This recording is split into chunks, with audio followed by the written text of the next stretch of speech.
shop. What's this video about? Is it about COVID? No, not really. Is it about the election? No, I mean, I'm not American, so it's not about the election for me.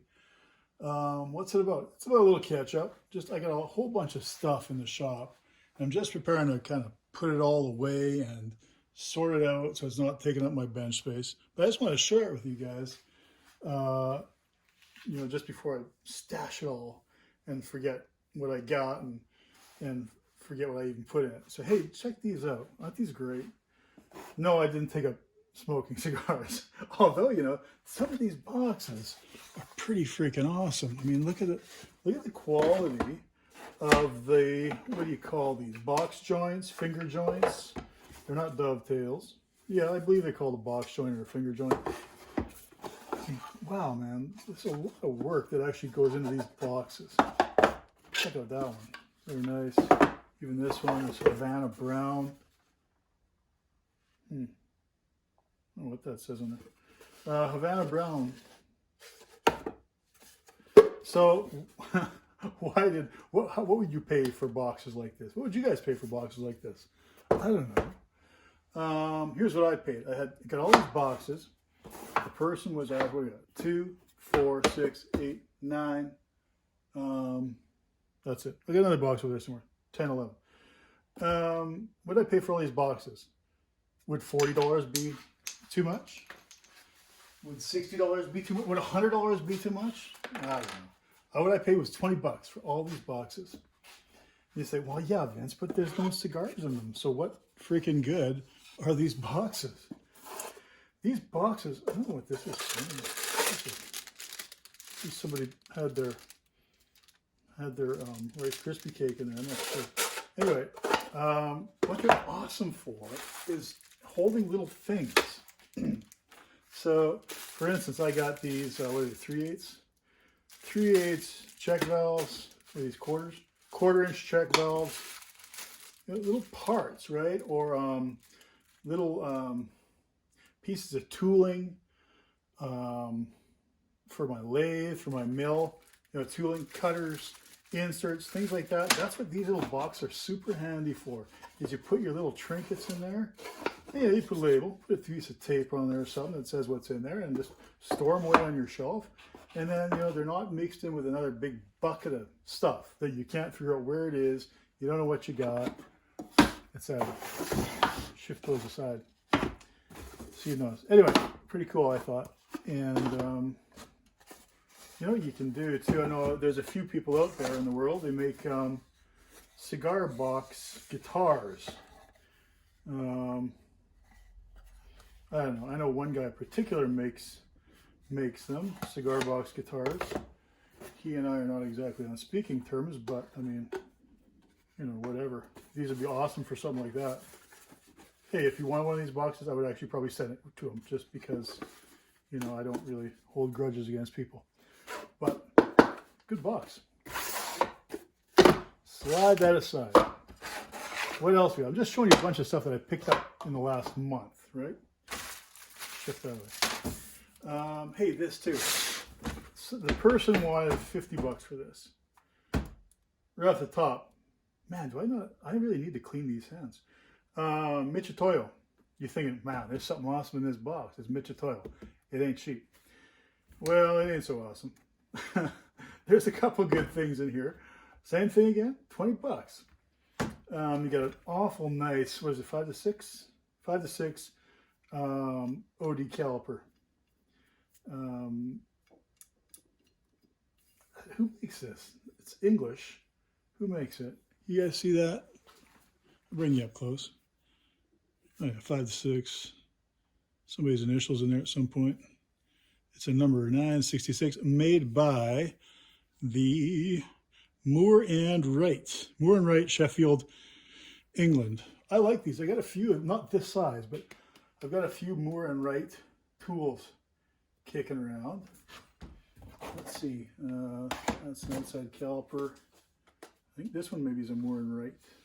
It is. Moore and Wright, Sheffield. Well, holy crap. I was going to ask you guys for a favor.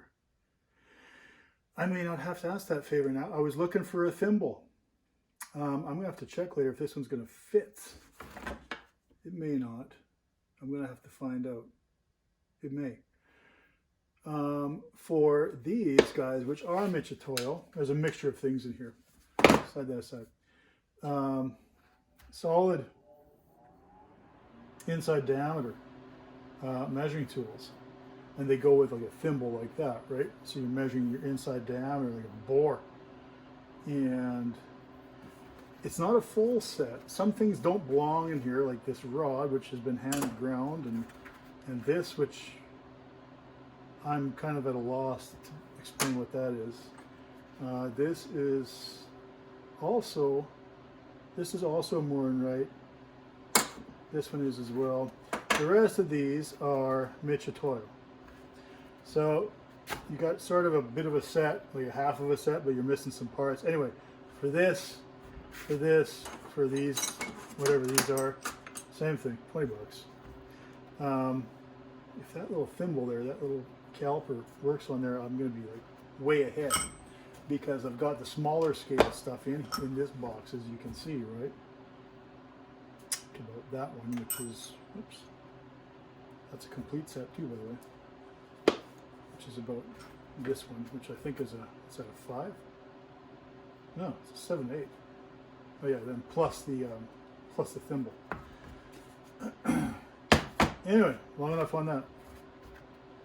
I'm just I probably said already, I'm just a sucker for old tools or quality tools. I'm a sucker for that stuff. What's that in there?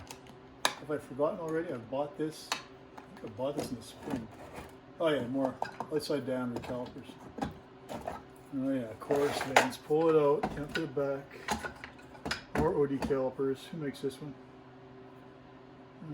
Doesn't say. Chinese.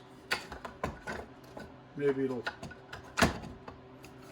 be sort of accurate. Who knows? This will be Maytag box again. Same thing. Finger joints, huh? Put that away. Move on to another, my little passion here. Not a passion, but you know, I just can't walk by stuff like this. You know, I see it. If I see, okay, you guys saw this, right? You don't have to guess any longer.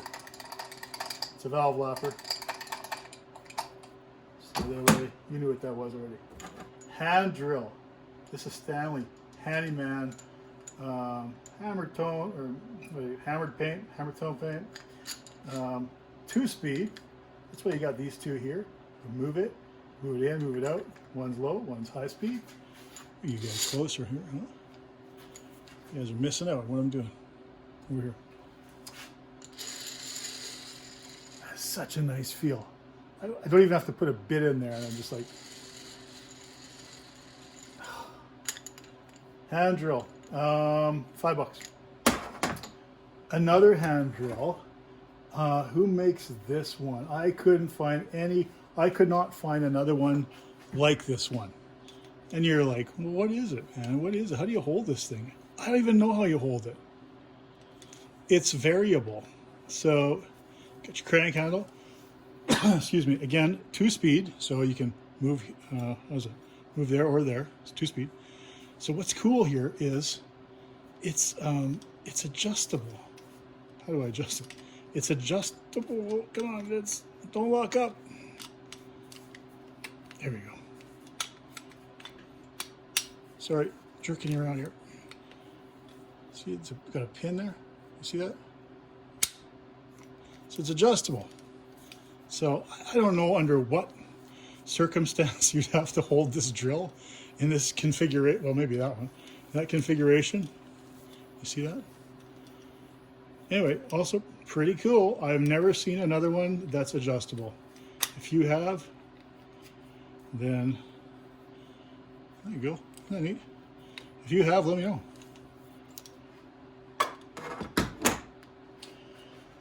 Moving on, down the bench. Has anyone ever seen one of these? It's a quick loader. American Can Company, New York, Chicago, San Francisco. It's a quick loader. This little top, although I'm not going to press the hell out of it, it flexes. It's like a little diaphragm. This end, when you squeeze that, you can feel, touch air come out. I don't see a date on it. It holds something. Now this is somewhat interesting. I'm going to read this to you. I mean, you guys can kind of read it along if you like yourselves. If you want me to zoom you in, I can. Here, zoom you in. What does that say? Something herein, it's easier if I look at the camera. The tablets herein are certified by US to be pure and genuine aspirin. Each tablet is certified to contain 5 grains acetylsalicylic acid, so acid acetylsalicylic. I guess that's what they call it back then, USP. Don't know what that means. Certified something company, limited adult dose, 1 or 2 tablets with water or liquor. Children's dose, half to 1 tablet in proportion to age, made in the USA. No date. Unfortunately, does anyone know what it is? I don't know. Some people had said, well, Vince, these were made and kind of passed out, and back in the day, people didn't put aspirin in them. I paid 5, not 10. They had a different type of powder, and it was handy for, maybe you'd stick that in your nose and you'd give a little blast. It's called a quick loader. How an aspirin would fit in there and you'd just shoot an aspirin out, I don't know. It's kind of bizarre. What do you think? Put aside. Zoom me back out again. Last but not least. Are we last but not least? We might be. I've got this. This is amazing buzz coil. I've tested this buzz coil and adjusted it, and I can get it to send the spark. It wouldn't be better if I just showed you. Okay, I'm not going to show you today. It'll run a spark over 2 inches. Just like a Tesla coil. Anyway, National Coil Company, Lansing, Michigan. Sorry guys, I also shut you off at the same time as I zoomed in. Zoom you back in there. Made for it's a Wizard, for a Wizard mag, I don't know. Of course, I'm kind of pretty heavily into old engines and stuff, so it's Wizard, something they were Wizard mags. You see that very well, sort of, kind of. Some nice hardware on it, all brass. It's your primary leads, positive, negative, your high tension, your big time spark lead.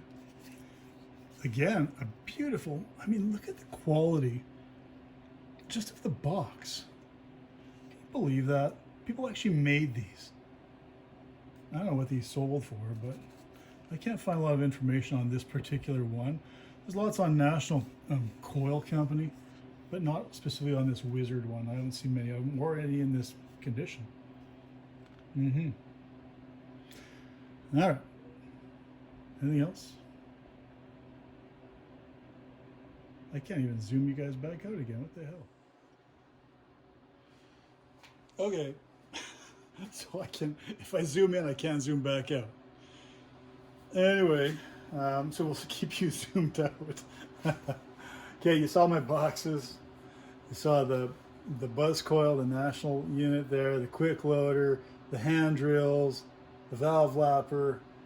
What else? Not a lot else. I mean, I only come across these things once. I mean, not a blue moon, but okay. What do you guys want to do? I'm kind of stumped for an engine project. I can keep on working on this guy over here. You see that guy over there in the corner, that Hercules? I can keep working on that. That's no problem. I'm kind of stalled on it. I've had it sitting on that bench for 2 years. I've done a few things, but I haven't, really done any sustained amounts of work. But, realistically, it's not that far away from running. I talked about making valves. I've made valves out of bolts, grade 5 bolts. You guys haven't seen that video, but there is a video made. I just haven't put it up. So anyway, I've kind of stayed away from that one just because, You know, what happens is I spend a lot of time doing something and I kind of saturate myself with it, and I burn out and I don't want to look at it for a while, and I just push it aside and I don't even want to think about touching it.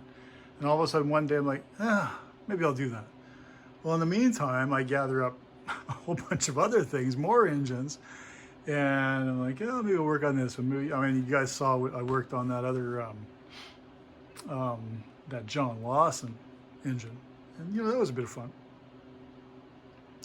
But, so hey, anyway, I got that one. You guys decide, what do you want me to work on? I'll work on this one if you want. I got that.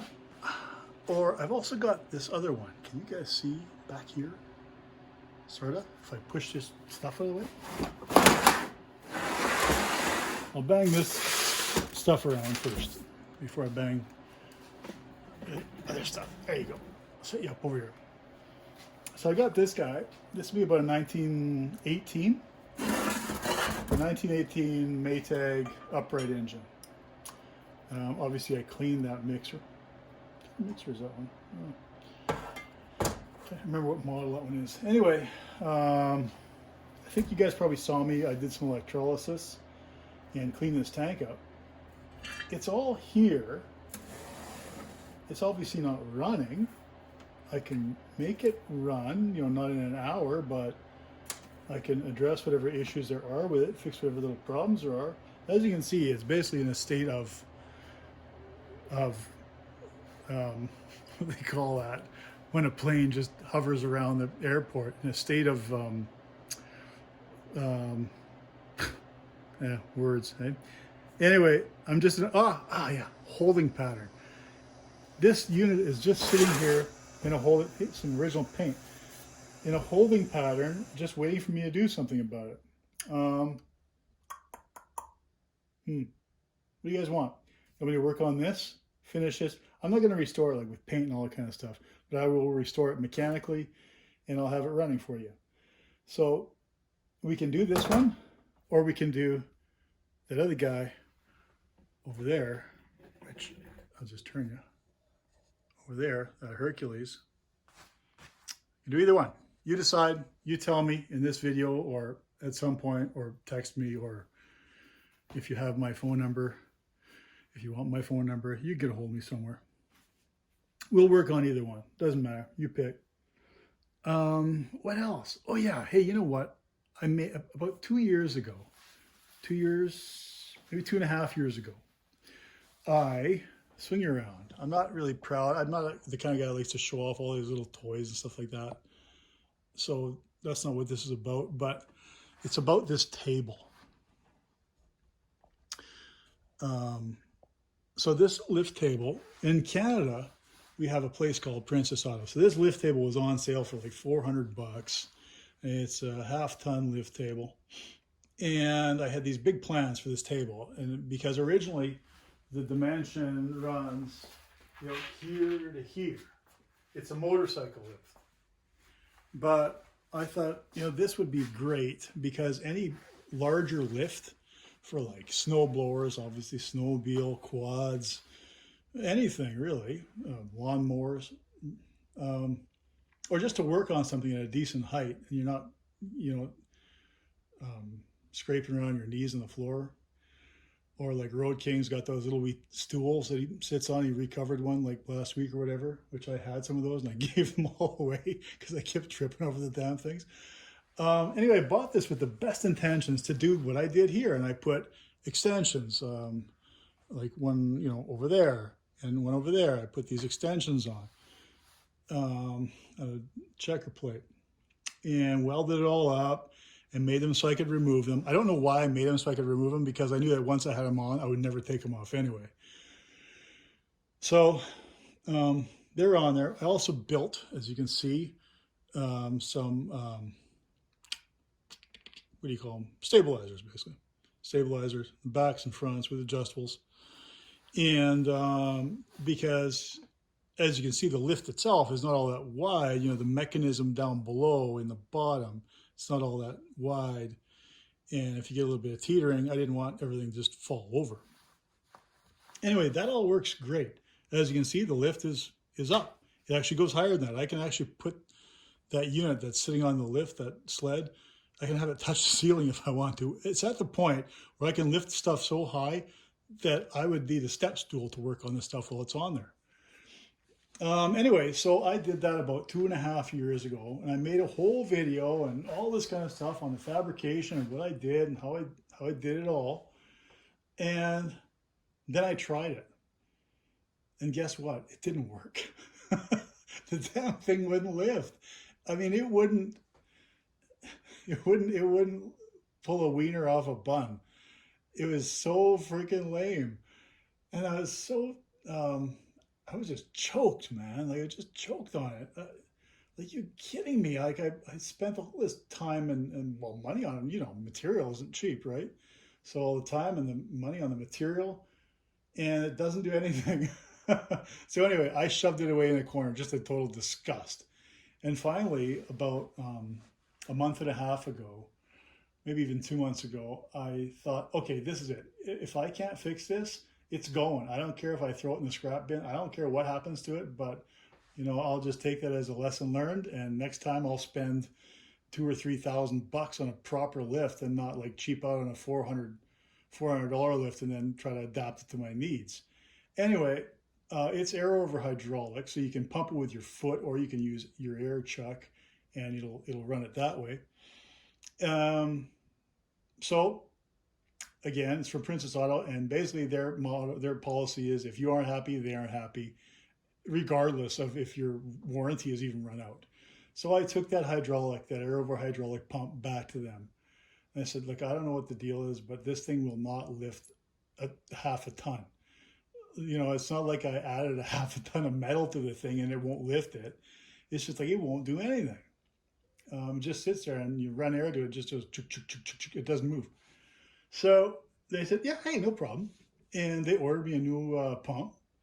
And excuse me, about a week later, pump shows up, bring it home. I'm not overly optimistic about it. I just thought, hey, we'll give it a shot. Bolted up and stood on it, and it lifted me with no problem. Like it does not struggle at all. Then I put, a 600-pound like bike on it, and yeah, no problem, just lifts it right out. So I'm like kicking myself because I was pissed at this thing for like 2 years, and it's taken up space, and I'm like, ah. It took me to become incredibly frustrated with tripping on it for me to actually do something about it, right? Anyway, I'm pretty damn happy with it now, and can't think of a situation where I wouldn't want to have it in the shop. They're so freaking useful. Anyway, enough on that. I don't care about COVID. I don't care about the election. That's what the title says, right? Okay, that's a misnomer, right? Is it a misnomer or is it an untruth? I don't know. Yeah, I care about COVID. Yeah, I care about the election. Yeah, I care about all these things. But let's talk first about COVID. Do I think that we are being told what our government or health system wants us to hear? Of course, yes. I mean, they're not going to tell you every detail. Do I think they're lying to us? No, I don't think they're lying to us. Am I a conspiracy theorist? No, I'm not a conspiracy theorist. Do I think men land on the moon? Men, women, whatever. Did anyone land on the moon? Sure. Why not? Did they? I guess. What if they didn't? Do I care? No, it's not going to change anything for me. So I don't care. And that's the whole point of what I'm saying is, do I care about COVID? No, but yeah, I care that, I don't like it. I don't, it's probably affected me less than it's affected a lot of people. I can still go to work. I'm an electrician. I can still go to work. I'm, what's deemed as an essential service. People need things fixed. They need electrical appliances fixed. They need, their operations have to run, and for them to run, I have to be there. I've got to work, and I want to work. I'm a fairly proud person, and not to say that people who aren't working aren't proud. Of course they are, but if I have the chance to work, I will want to work. Even if working means I will not make a wage, I will still work just because it means something to me, to my integrity, to get up in the morning and do something and be useful. Um, I care about people. I care about people I love. I care about my family. I care about my friends. I don't want them to get sick. I'm very careful when I'm working. I try to stay away from people as much as possible to stay isolated. You know, I have a shop outside of this one. Obviously, I have a very large shop that I work out of, and I'm pretty well alone in that shop, pretty well all the time. I also have an office I work out of, you know, for clerical stuff, invoicing, things like that, um, and and you know, there's other people in the office, but they aren't even close to me in that office. You know, they're a long way away. So I'm fairly isolated. Yeah, I do have to go to locations where there are people. Yeah, but you know, those people are all taking precautions. I'm taking precautions. We're all being as safe as possible and still getting on with life and getting on with things. So, do I care about COVID? Yeah, of course I do. I care about people. So therefore, I care about COVID. Am I going to let COVID destroy me? You know, am I going to obsess about it? Um, I can't do that. I just can't do that. I need some normality in my life. And if I can't have that normality by doing the things that I love to do, I'm going to have that normality by not obsessing over this. That means I'm not going to, you know, look it up in the news every day. I'm not going to look it up on YouTube or social media. I'm not going to follow it. I did in the beginning. I still do it a little bit. I'm not going to be lured in by all of this. I don't need this to be my life 24/7. I don't need it to be 12 hours a day. I don't need that. I need to feel normality in spite of um, as irregular or as weird as things are right now. So yeah, that's where I'm at with that. What about the election? Do I care? Yeah, I care. Of course, I have friends. I have lots of friends who are Americans, lots of friends even from other countries or in my own country, Canada, who really are concerned about it. Listen, we don't have power over what goes on in Washington. As I've said before on social media, that you know, don't worry about this election. Don't worry about who becomes president. In Canada, don't worry about who becomes prime minister. In Great Britain, even, don't worry about it because you know the majority of the problems that you have in your life, you caused them, or you were a party to them, or you did something that allowed them to happen to you in your life.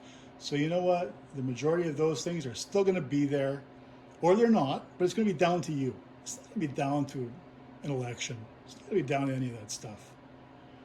Will your taxes go up? Who knows? They might even go down.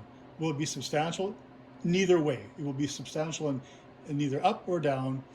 Um, that's just life. The country needs to run. America needs to run. Canada needs to run. We all have to. There needs to be infrastructure. There needs to be healthcare. There needs to be social services. There needs to be highways. It's just on and on and on. It's a wheel that's got to stay greased all the time, so we can have the society we have now.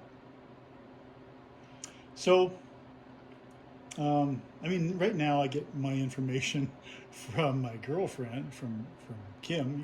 Most of you guys know Kim. And right now I get the update from her. I'm like, okay, Kim, like how many cases today? And then that's it. I get that information. I don't obsess with it. I'm like, wow, you know, we've got to do better.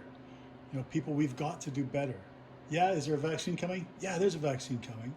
It's not happening tomorrow, so don't let loose yet. When the vaccine's out and they've got a few million vials ready to go and people are ready to be injected, yeah, hey, maybe start loosening up, you know, and start celebrating a bit.